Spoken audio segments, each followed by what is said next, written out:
chapter 35.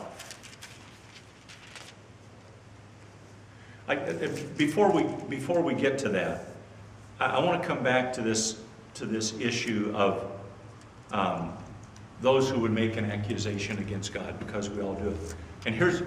And especially those who would take God to task for saying that there's evil in the world, and because there's evil in the world, then that somehow means that God is unjust and God is really not God. Okay? What really is being shown there by any of us who do that is that we don't understand God's ways. In the same way, let me give you another example. How about a family where there are children of various ages, and a child who is 7 years old expects to have the same privilege as a child who's 17. Well, who of us as parents are going to give the same privileges to a child that's 7 years old? You say, what kind of privileges? Driving the family car, being out till a later hour, or having a later bedtime. If there's a bedtime at all for the 17-year-old. And a lot of times we'll let them manage their own when they get to that age. And would it not be easy for that child to say, well, I am an unfair parent because that parent isn't treating us all the same? Okay. Well, where's the fault in the child's thinking?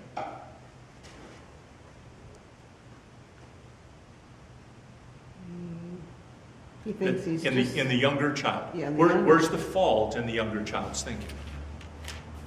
He thinks he's equal in all respects. And he's not.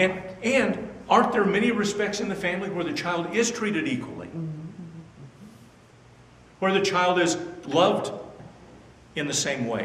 Where the child is provided basic necessities, food, shelter, clothing, finances, where that child they are provided in an equal way. But then there are some ways where there's a change in how that is administered because there is an earned right or there is an age threshold that's been crossed. Does not the same thing occur in the world around us? One of the most misunderstood things that exists in the world is the issue of free will. It is one of the most misunderstood issues, especially when it comes to understanding how a holy and righteous God can allow some of the things to go on in the world as we know it.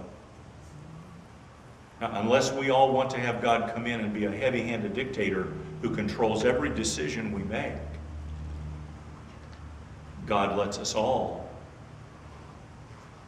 to some degree, find our own way because He's given us free will. That's why, as we read earlier, He calls out to us on a bed of pain, or He whispers to us in a dream, or we read something and all of a sudden there's a deeper message to that thing that we've read. And it's like, wow, is God talking to me here? And the question is, will we listen? Will we listen? Okay. So if there's a fault in understanding, it's that we don't really understand who God is. Elihu continues in chapter 35, and he goes over much of the, he goes over, again, the same idea about, is it just or is it right for you to say that you are without fault and not God? And of course, we've already wrestled with that question and come to the conclusion that Job is inaccurate to say that.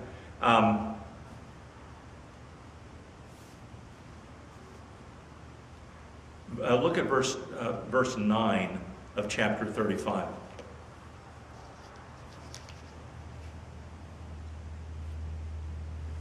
because he really asks an important question.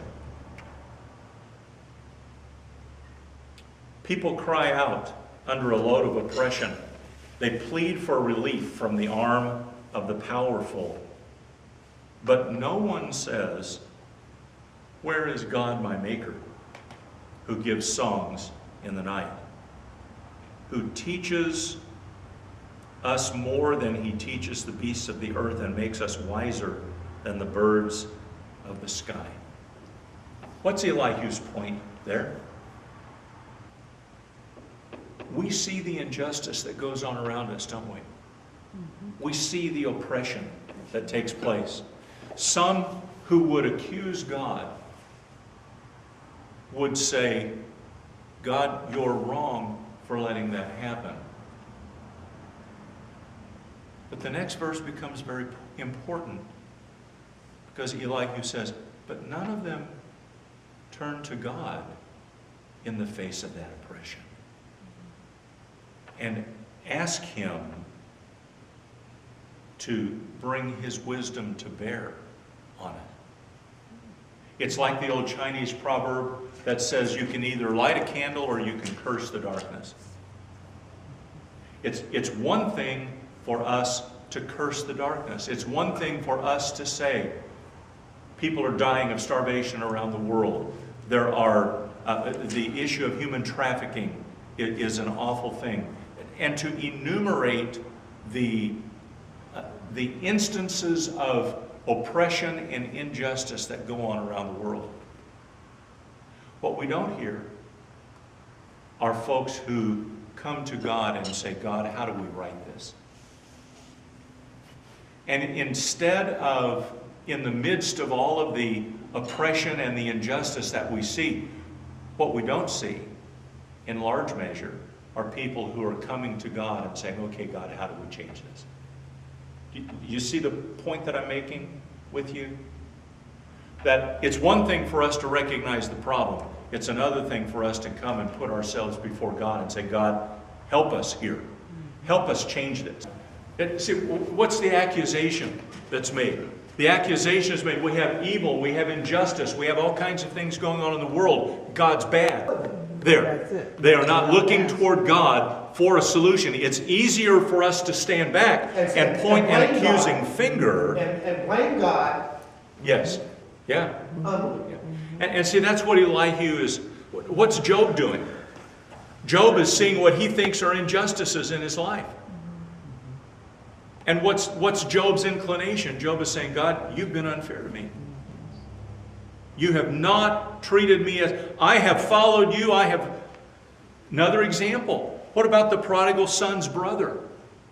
Yeah. The prodigal comes home and everybody's celebrating. And the prodigal's brother goes to the dad and says, "You know what? I've lived for you all my life. I have not done what my brother did. I didn't get a party. And you haven't thrown a party for me yet." Okay? Rather than, and see what that is, folks. Here's what that shows us. It shows us the inclination of human nature. The inclination of human nature is to justify ourselves and to accuse God. That is the inclination of human nature. We justify what we do. Okay, back to the Garden of Eden. God shows up, Adam and Eve are naked, except for the leaves that they've sewn together. And God comes to Adam and he says, "Adam, what is it that you've done?" And Adam said, "Well, you know, God, that wife you gave me." Okay? What do? We justify ourselves and we accuse God. You wonder what's going to be like on the day that people stand before the white throne judgment of God. Okay? So, we have to look at the things that happen. We have to look at the conditions in the world and recognize, yeah, it's a broken world. But there's a God who fixes a broken world. There's a God who puts things back together, who makes the pieces of the puzzle fit if we will seek him. That's the essence of what Elihu is saying here. It's one thing for us to cry out against oppression. It's quite another for us to be willing to humble ourselves and turn to God and allow him to begin to change the circumstances. No one says, where is God my... And isn't it interesting? He says, no one says, where is God my maker? Where is God my maker? What does that imply? He has the right, if he made it, he has the right to do what he wants. I belong to him. Yeah. I belong to him. Now, it takes us back to the 28th chapter where it says, the fear of the Lord is the beginning of wisdom. Okay? So when we, or anyone for that matter, stands and says, there's evil in the world, there cannot be a righteous God, what we have just done is we have dismissed the knowledge of God. We have not even recognized the possibility of there being a God. And because of that, the wisdom to solve the issues that we see will always escape us. Because we haven't opened our heart to the most fundamental of prospects, and that's this. There is a God, and he does want to enter into the conditions of our lives and make a difference. I want to cut to chapter 37. As I was reading this, I came across something that I really, and we're running out of time here, I really feel like this encapsulates the essence of Elihu's comments.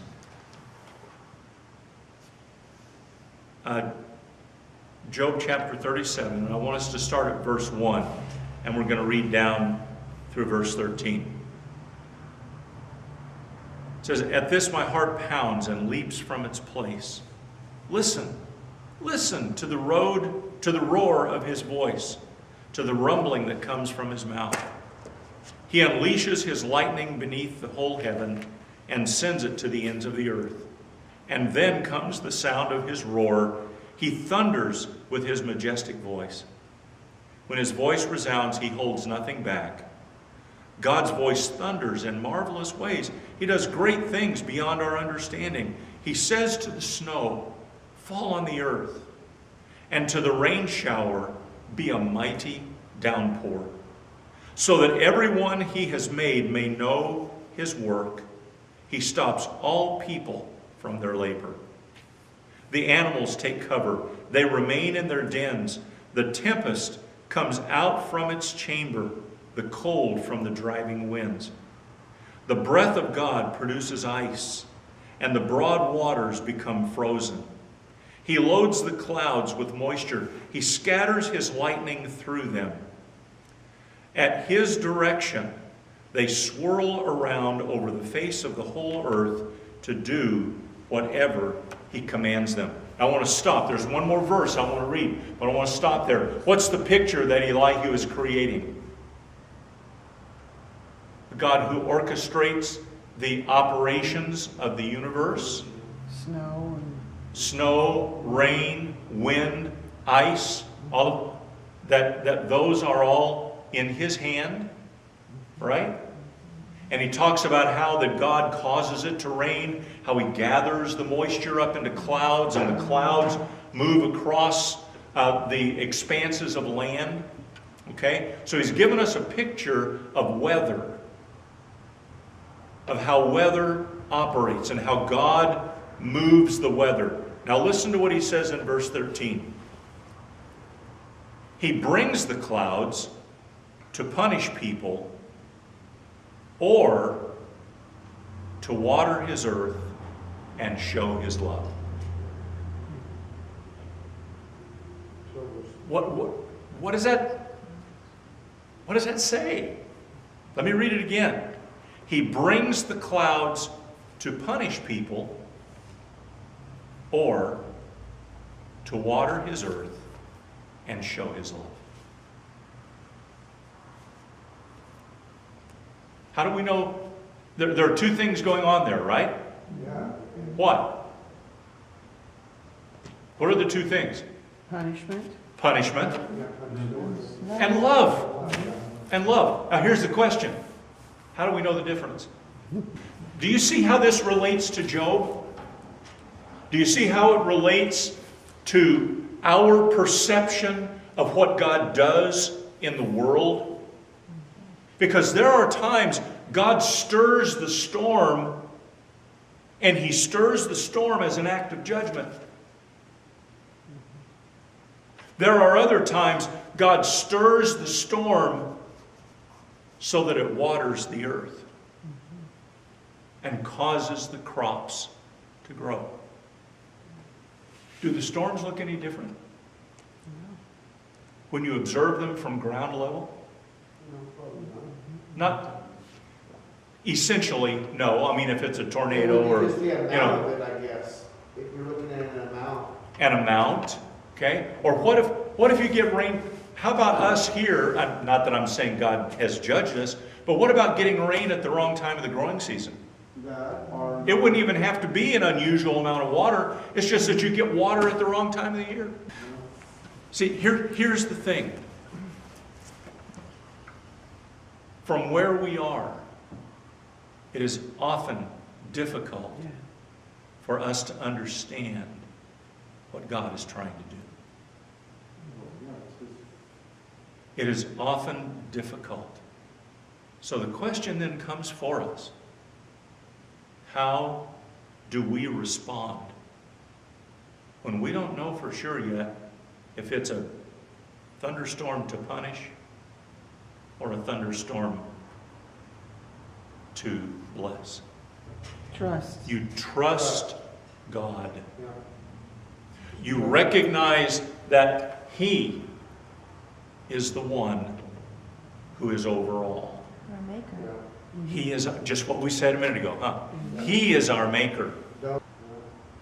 One of the hardest things for our adolescent children to do as they begin to come into their own adulthood is to continue to trust mom and dad with their lives. Because they begin to see things through their own perspective. And to a certain degree, it's really not possible to get through the adolescent years without disagreement. In the same way that it's not possible for a marriage to exist without disagreement. You know, the old adage that someone will say, my husband and I, or my wife and I never argue. We never have an argument. Or never have an argument. You know, and the reality of it is somebody's lying somewhere. Because you can't have two adults in the same house with a different perspective and different viewpoints and not have disagreements. Okay? And it becomes a challenge for our adolescent children to trust us. It becomes even more of a challenge when those adolescent children grow home, get out of the home, become adults, and then move back. Because you've even got more independence. Okay? Now, the wonderful thing is God created us with that independence. But what He created us with the independence to do is that we can act on our own, but under the umbrella of His oversight and authority. Okay? And that's really what Elihu is getting at here. Is he's saying there's a place for us. There's a place for us to realize that whatever is going on, it's my opportunity to trust God and to not question Him, to judge His motives, to impugn His character because He doesn't act in a way that I think is appropriate. Okay? And that is one of the major conflicts that we have between God and humanity, is He's given us a free will and we're inclined to use it. Okay? And it's when you and I come to the place that we take our free will and we put it back in God's hands.